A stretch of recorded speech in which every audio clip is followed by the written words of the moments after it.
Hey, my name's Julian. I wrote this essay for my history class. It's about Putin. I hope you enjoy it. Thank you. This is my first time making a video on the internet, so please take it easy on me in the comments. If you have any comments or concerns, corrections to make, please feel free to leave them down below, and I'll try and correct the information if I get it wrong. Thank you. Authoritarianism, in a modern context, makes our minds instantly jump to think of Adolf Hitler, Nicolae Ceausescu, or Joseph Stalin. Maybe you have heard the term thrown around when someone describes Donald Trump's campaign tactics. However, it's been around as a tool since Rome, primarily to manipulate and suppress citizens, while the powerful are immune to punishment or accountability. These are common symptoms of a regime that the Russian people, unfortunately, are all too familiar with. Although not on the same scale as under the leadership of Stalin, Vladimir Putin's regime manipulates its citizens using tricks right out of his playbook. Media censorship, intimidation, killing, and throwing their opponents in jail are all tactics they both keep under the noses of the Russian citizens. How has Putin used classic authoritarianist tactics to perpetuate his regime? The difference being, after the collapse of the Soviet Union in December of 1991, Russia became a federalist republic, so Putin now has to scratch the backs of his oligarchs by allowing them to embezzle money through large joint private and state-owned industries. These dozen or so families of Russia's wealthiest men inherited about 90% of the former USSR's infrastructure, physical assets, corporations, and etc. When it collapsed, these oligarchy in Russian, paid tens of millions of dollars for super yachts in Cyprus, private Siberian estates, and to line their own pockets. Russian oligarchs will even sell military equipment or fuel to their adversaries under Putin's nose to fund their opulent lifestyle.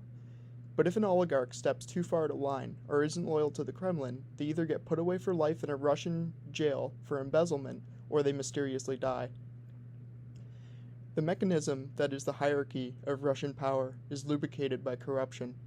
In order to confine NATO, maintain power, and as a last-ditch effort to expand his empire, Vladimir Putin is now 10 months into an invasion of Ukraine in order to return the former Soviet Union's glory by trying to take back the only warm water port in Odessa, the old Soviet infrastructure throughout the country, including nuclear power plants that will soon rust and rot away if not used to its full potential. Putin is frantically trying to grasp what's left of Ukraine. There are plenty of reasons why Putin wants Ukraine. They claim large reserves of crude oil in the Ukrainian Donbas region, the remaining infrastructure of the Soviet Union, the lush farmland, all as motivating factors and causes for the invasion. Another contested reason for the invasion is that there are large reserves of crude oil discovered underneath the Donbas region, Ukraine, discovered not long before Russia started sponsoring separatist movements in the east of the country in 2014. Vladimir Putin can hate the expansion of NATO, but he's not genuinely frightened by it. Russia has the largest army in Europe, engorged by 2 decades of lavish spending. NATO is a defensive alliance. It has never attacked the Soviet Union or Russia, and it never will. Putin knows that, but Putin is threatened by a flourishing democracy in Ukraine. He can't tolerate a successful and democratic Ukraine on Russia's border, especially if the Ukrainian people also begin to prosper economically.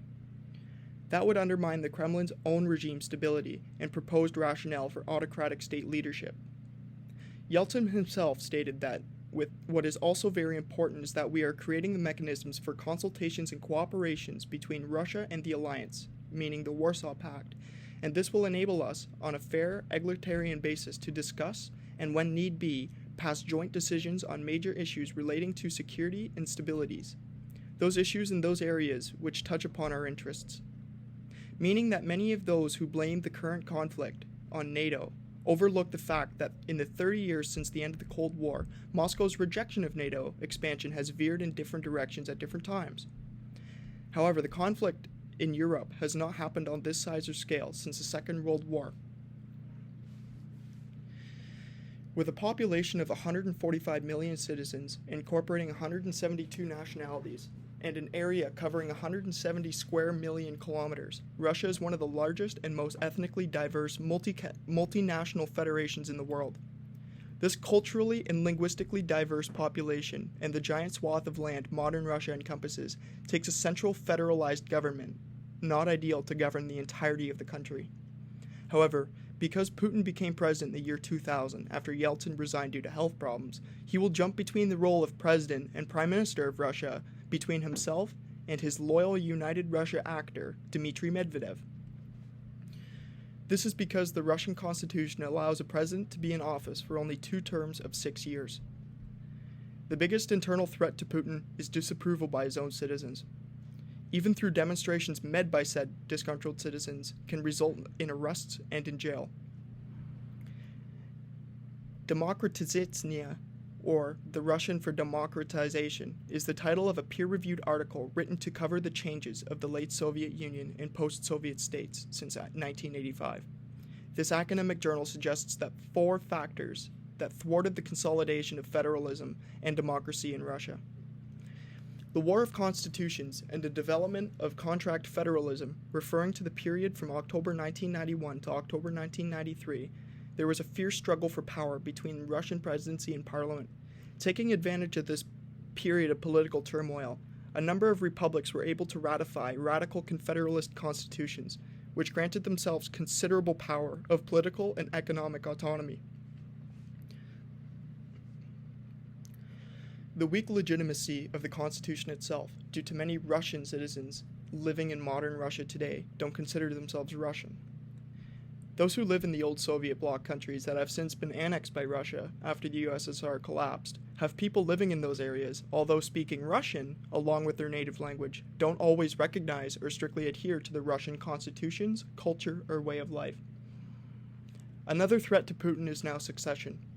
Although not likely from a political rival, because many of them are dead or in jail, Alexei Navalny is a political opponent of Putin and became a sensation in Russia after his investigative journalism and buying stock in Russian energy companies just to obtain an access to internal documents and expose embezzlement and corruption through public videos.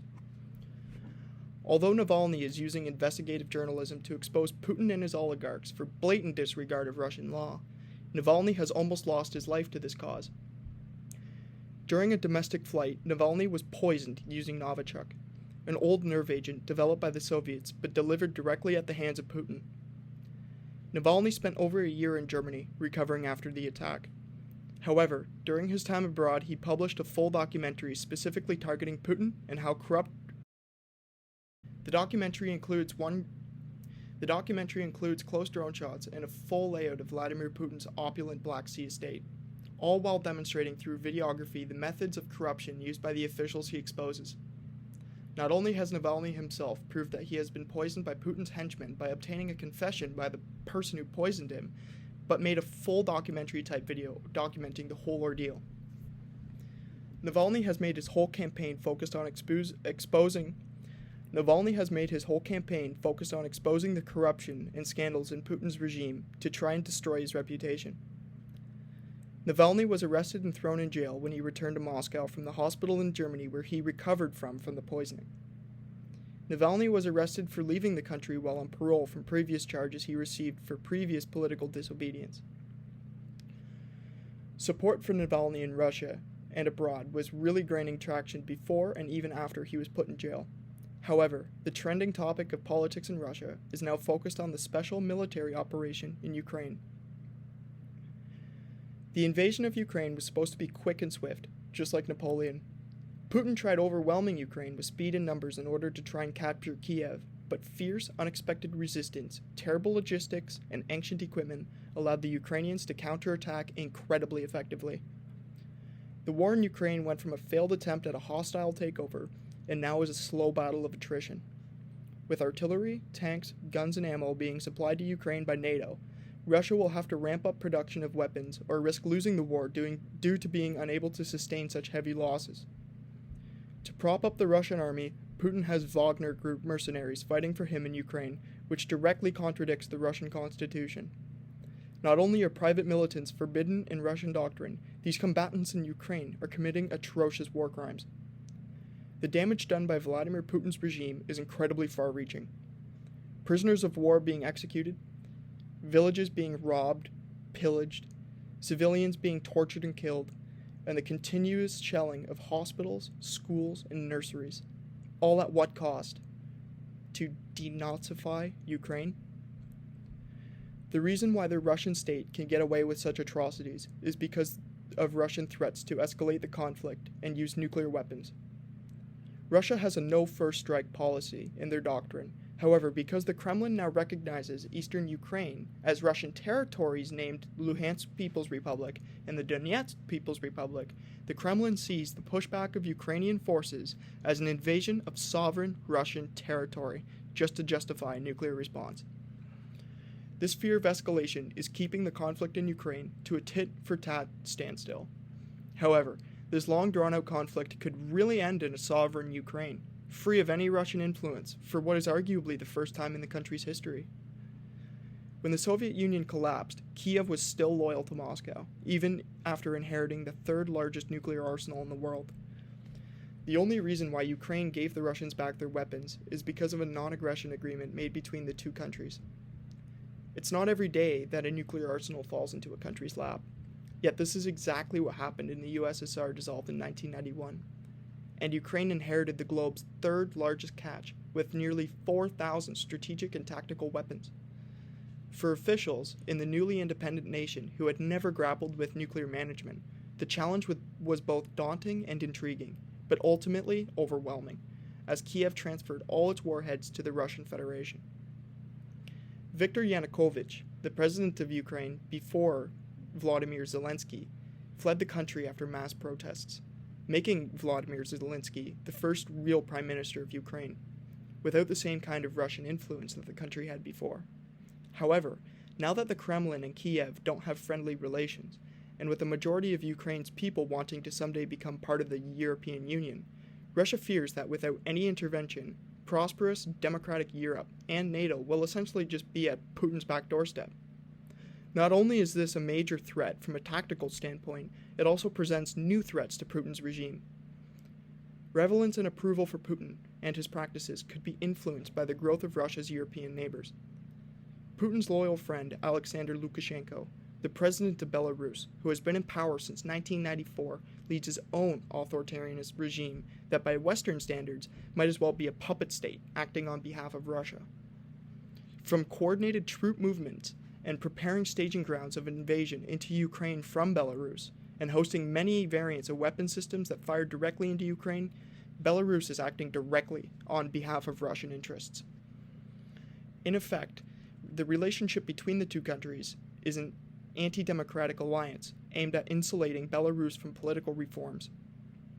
This symbiotic relationship between the two nations insulates Putin from European Western expansion and insulates Lukashenko from the rule of law. In both countries, media censorship, intimidation, and propaganda allow these absolute dictators to keep the system running. Putin has consistently given Lukashenko political cover in response to Western criticism of Belarus's flawed, undemocratic elections. Parliamentary elections in October 2001 and March 2001 solidified Lukashenko's power and increased Belarus's international isolation. The amount of corruption and organized crime in Russia is truly staggering. Even the leadership of the country just doesn't know how deeply woven these flaws are in the Russian government. With billions of rubles being siphoned out of every nook and cranny of Russian society and into the pockets of men so rich it's difficult to comprehend, Russian people have experienced generations of trauma. From Stalin, the Second World War, the Holodomor, and the systemic, brutal oppression of its own people for decades. With the population of Russia and the infrastructure already being developed, the potential for Russia to be a free, democratic society is threatened until Putin's totalitarian regime ends. The system of government in Russia is beyond repair. For Russians to experience the government they deserve, serious constitutional reforms and the reallocation of power would be needed, as corruption is no longer a side effect of the system, it has become the system.